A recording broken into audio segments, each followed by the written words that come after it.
So, I've reached the final ending of Nier Automata, and here I am, a chat full of 40 people shouting at me that it's okay to accept help, and I'm just getting them more and more enraged at me as I keep refusing it. I was determined to bust through this thing. I was on my way to creating the winning strategy, to beating this section that truly put the hell in bullet hell. And I'd been told that I'd already made it further than like 99% of players end up making it at this point. I threw myself up against that wall to the point that I was breathless and mentally exhausted. No,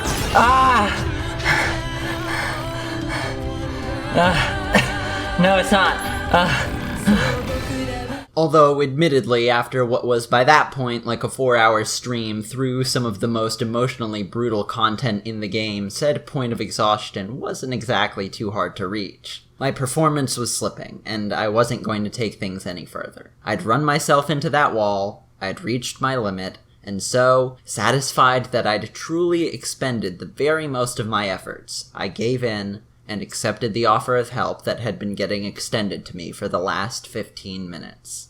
This moment is so magical that it makes Gandalf's staff look like a stone-tipped spear. No, like a sharpened stick. It is the absolute peak of wonder to be experienced with a piece of media. And I'm sorry, all of you know that already, all you crazy Yoko Taro cultists that have watched every Nier review to see if they played through all the endings and click dislike if they failed to do so, because how could they slander my baby? It's no revelation that this ending is the most masterful artistic achievement in human history, but I'm gonna tell you why it is anyway. Because just as I am, you're a slave to this now, and there's no slop you hunger for more than a YouTube critic validating your feelings by repeating them back to you.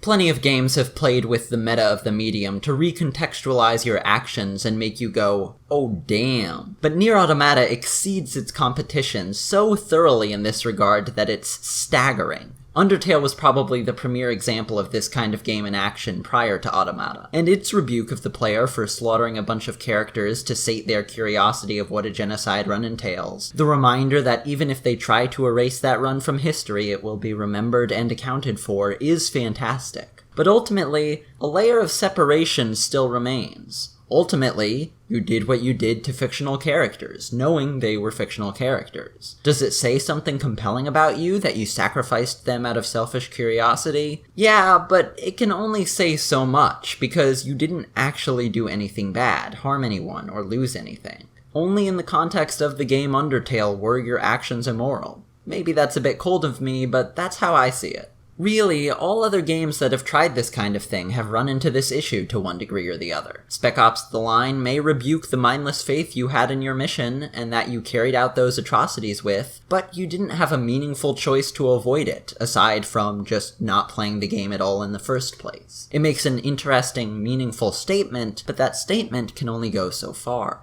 2 years before even Spec Ops, though, Yoko Taro was already exploring this design concept of involving the player's sense of guilt by making them interface with the game on a moral level. What makes Taro so fascinating is the fact that he's been on the cutting edge of developing this concept, blowing his contemporaries away with Nier, and doing so a second time over with its sequel. As you start your second playthrough of the OG Nier, context is revealed to you about what you'd done the first time around that flips things on you. You learn that the antagonists you were fighting were essentially the real humans, and you were their rightful bodies gone rogue with a consciousness of your own. The grunt enemies you'd been slaughtering the whole game are revealed to similarly be real humans, albeit in a corrupted state, and many enemies have voices that you can now hear, and which characterizes them as beings with lives, anxieties, and moral concerns, along with motivations that are just as fair as your own in many cases.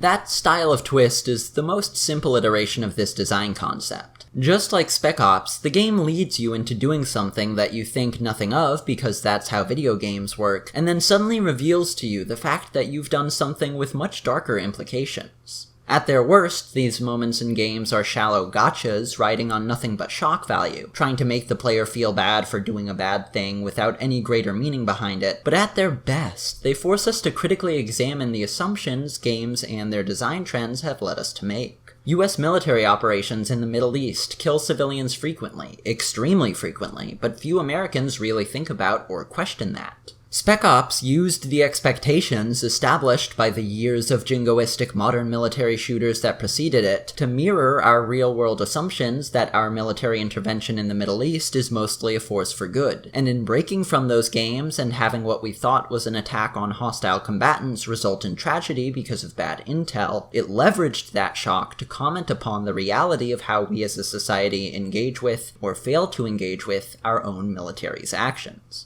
However, Yoko Taro had more to offer in the original Nier than just this twist. As it is, he executed that twist well. While I'd say it isn't quite as interesting in what it's saying as Spec Ops is, this certainly isn't one of those instances of it being used poorly. Nier also drew inspiration from the Middle East conflict, and specifically 9/11, utilizing the twist to humanize our enemies and explore the nature of fights where both sides think they're fighting for good, and both sides have legitimate grievances fueling those feelings of righteousness. All of that is nothing compared to what the game has in store with its final endings, though. Nier's true master flourish is when it forces you to make a choice between saving your game-long companion Kaine or killing her.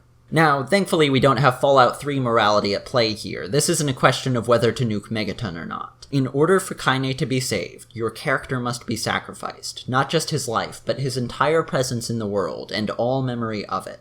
The Yoko Taro touch is taking this setup and involving the player in things in a way that only an interactive medium can allow for. Your sacrifice is not just a narrative one, it's mechanical as well. The form that Erasure from History takes is the deletion of your save data, all your completed quests, all your save files at various points along the game you'd like to experience. Everything is sacrificed by you to allow Kaine to live on.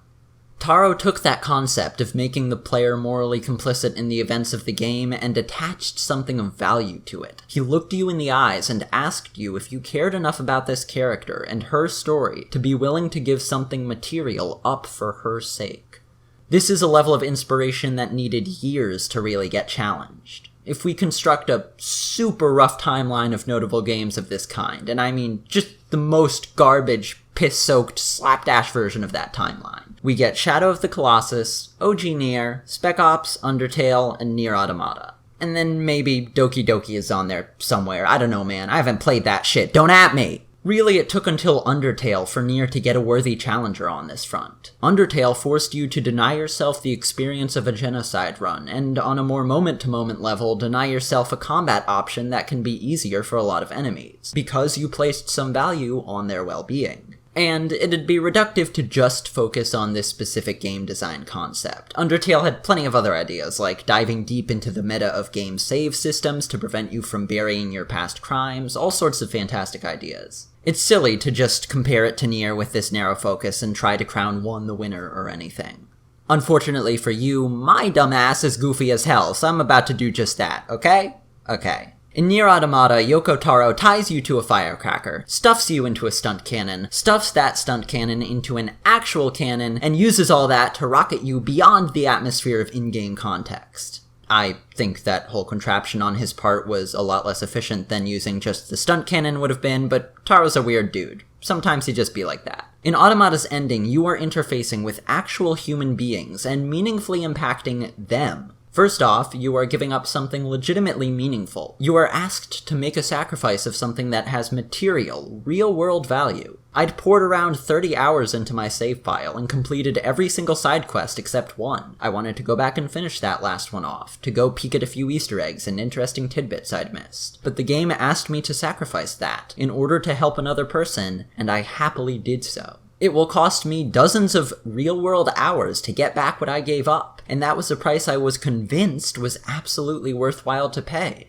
In the first Nier, that price just wasn't at steep, because, if we're being honest, just between the two of us, the game was kinda a big piece of shit. To be more serious here, with Nier's moment-to-moment gameplay not being that great, and there being no chapter select to go back and easily finish little things you missed, there was really no point to keep your save, whereas there very much was with Automata. The game asks if you're sure you want to make this decision, noting that the help you're sacrificing your save file to give may very well go to someone you would hate, and that hit especially hard because of who I am. I'm a trans person. I'm something huge portions of the world's population view as a weirdo at best and a predatory abomination at worst. I could be providing help to someone who would despise my existence and wish me dead, and that was a likelihood that had a reasonable chance of being the case. And yeah, there's only so much I'm actually doing for this theoretical transphobe by helping them beat a video game, but low stakes that it is, that facet is still real, and it still weighed on my mind as I made my choice. And yet, there was no hesitation. Even if such a person would be the recipient of my help, Nier Automata made me feel like that would be worthwhile. To engender such a powerful feeling of empathy, again, not for characters, but for real-world human beings, and allow me to exert that empathy with an act of self-sacrifice. I mean, there aren't any words for that, and my job is to find words for that. That is a stroke of artistic genius, the likes of which we've never seen, I don't think. Certainly not in this medium. I really need to read more books. Plenty of works of art evoke deep feelings of empathy for others in their audience, can make you understand the suffering certain people experience. But what other piece of media can, as an inherent part of the very act of consuming it, evoke a direct, empathetic action from that audience? It's absurd. Games as a medium have such an incredible and unique potential for expression, and developers like Yoko Taro prove that that potential still has so much further to be taken.